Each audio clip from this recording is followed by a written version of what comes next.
So Jans Kirana Jano Agni Jala Char. What meaning? So Jans and Agni Jwala. Two things.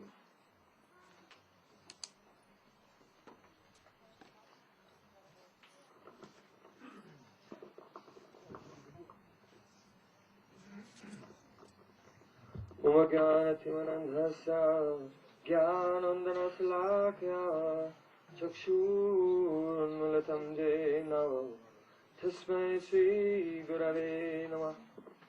Oh, one thing more. You should also explain. Bhedabhed Prakash why he has told. And then this point. So Jans Kiran. So, Srila Sanatan Goswami Pad has posed the question, who am I? And in reply, Sri Chaitanya Mahaprabhu, he said, Jivar Swarupoi Krishna Nitya Das. The Vaishnavas have discussed and explained this. Now we come to the next line. Krishnera Tathasta Shakti Veda Bhed Prakash. That the living entity is the Prakash. That means a manifestation of Sri Krishna's marginal potency, Tathasta Shakti. But this manifestation has been called Veda Abhed Prakash. He is one with and also different from Sri Krishna. In what sense? In the sense that first of all, it's described by Srila Jiva Goswami Pad that if two things have the same origin and they are also not independent of their origin, then they cannot be considered to be entirely different. So similarly, the living entity, he has his origin from the energy of Sri Krishna, and in that sense, he's non-different from Sri Krishna.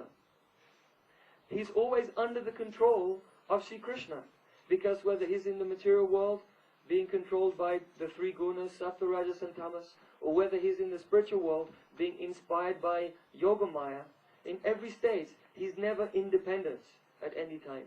He has no independent existence. But at the same time, that living entity, who is a part, a manifestation of Krishna's energy, who is never independent from Shri Krishna, and therefore can be considered to be one with Krishna, at the same time, he's not Krishna. He's very minute.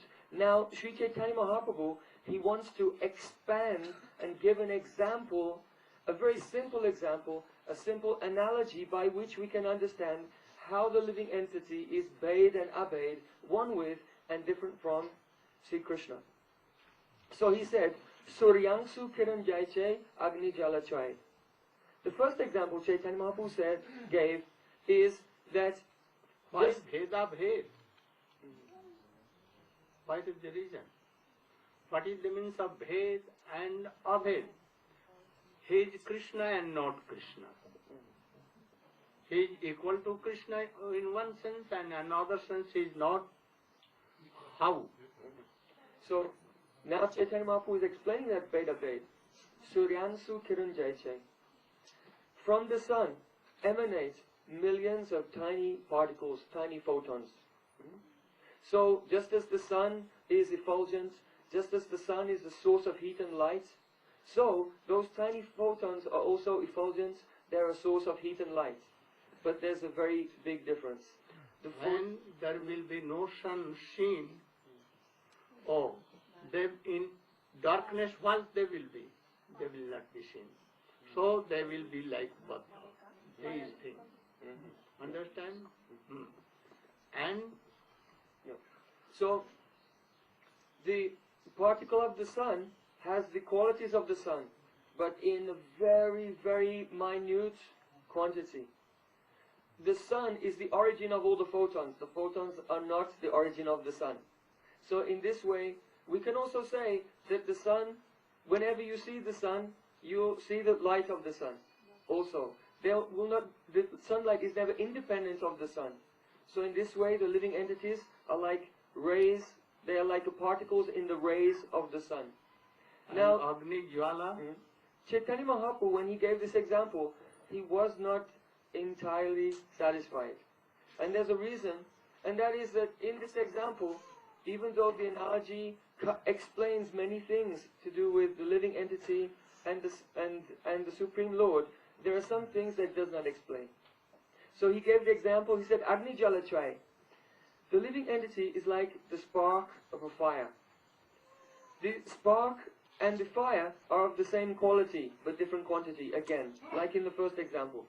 But if a spark will jump out from the fire and land in a place like stone, then what will happen? Its qualities become extinguished. So the living entity who goes into Maya, though by nature he is spiritual, though he is eternal, though he is Satchidananda, just like Bhagavan is, he becomes completely unconscious of his own nature. But if a spark jumps out from a fire and lands in, say, a haystack, right? Then what will happen? The dharma of the spark is to burn. But if that spark is in the right atmosphere, though the living entity himself is very tiny, though the spark itself is very tiny, its dharma, which is to burn, can become so powerful, just like the original fire from which that spark came. So in the same way, it will burn the whole jungle and everything.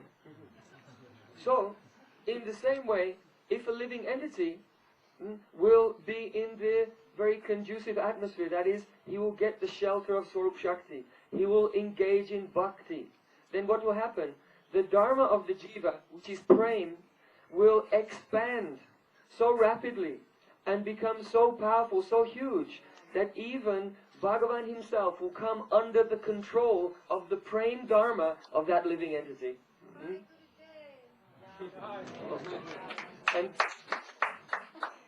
And therefore, though Chaitanya Mahaprabhu gave the example of the sun and the photon, he was not fully satisfied and gave the example of the spark, because by this example it shows that the tiny living entity has the potential, taking shelter of Prema Bhakti, to even control the heart of the Supreme Lord.